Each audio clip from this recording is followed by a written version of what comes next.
কর্তৃক আয়োজিত আজকের এই র্যালি পরবর্তী সমাবেশে উপস্থিত সম্মানিত সভাপতি ভাই এস এম মহসিন আলী, উপস্থিত বাংলাদেশ শ্রমিক কল্যাণ ফেডারেশনের যে নেতৃবৃন্দ, বিভিন্ন উপজেলা থেকে আগত উপজেলা নেতৃবৃন্দ এবং আমার প্রাণপ্রিয় শ্রমিক ভাইরা, আসসালামু আলাইকুম ওয়া রাহমাতুল্লাহ।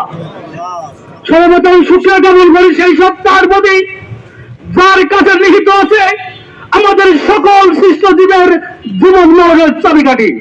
প্রিয় ভাইরা, আজকে যে মুহূর্তে আমরা এখানে দাঁড়িয়ে কথা বলতে পারছি, গত 15 বছর 16 বছর কিন্তু কোনো কথা বলতে পারে নয়।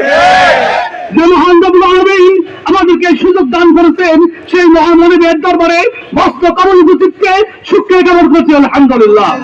তারপরে ভাইরা আমার, আজকে এখানে বিভিন্ন বক্তা বিভিন্ন কথা বলেছেন।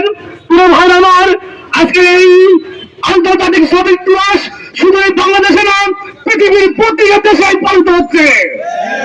প্রিয় ভাইরা আমার, এখানে কথা বলা হয়েছে, আমার নেতৃত্বে কথা বলছেন, আমি ছোট্ট একটা কথা বলতে চাচ্ছি। আমার এখানে আহত সৈনিক, জুলাই বিপ্লবের জুলাই অভ্যুত্থানের একদম সৈনিক, আহত সৈনিক, বিএটির কর্মকর্তা তিনি বক্তব্য দিয়েছেন। আজকে আমি এই বিএটিতে গত 9টা দিন হয়ে গেল, প্রতিটা দিন প্রতিটা মুহূর্ত তাদের খোঁজ খবর নিচ্ছে। অথচ এদেশের কিছু রাঘবন, এদেশের কিছু দালাল চক্র তারা তাদের ন্যায্য অধিকার থেকে বিচ্ছিন্ন করে দিয়েছে। আজকে আমি কুষ্টিয়া শহর শাখার পক্ষ থেকে আমাদের সবাইকে বলে দিতে চাই, এদেশের সরকারকে বলে দিতে চাই, আমাদের এই বিএটির যে শ্রমিকগুলো আছে তাদের অধিকার ফিরিয়ে দিতেই হবে, দিতেই হবে। শ্রমিকের বলতো এই অধিকার ফিরিয়ে দেওয়া হবে না। শ্রমিকের বলতো এই বিএটি শ্রমিকদের সাথে বাংলাদেশ শ্রমিকরা বিরোধী কাজ করবে ইনশাআল্লাহ।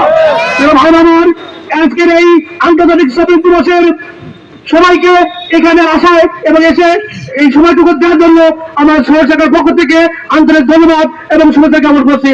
আসসালামু আলাইকুম ওয়া রাহমাতুল্লাহি ওয়া বারাকাতুহু।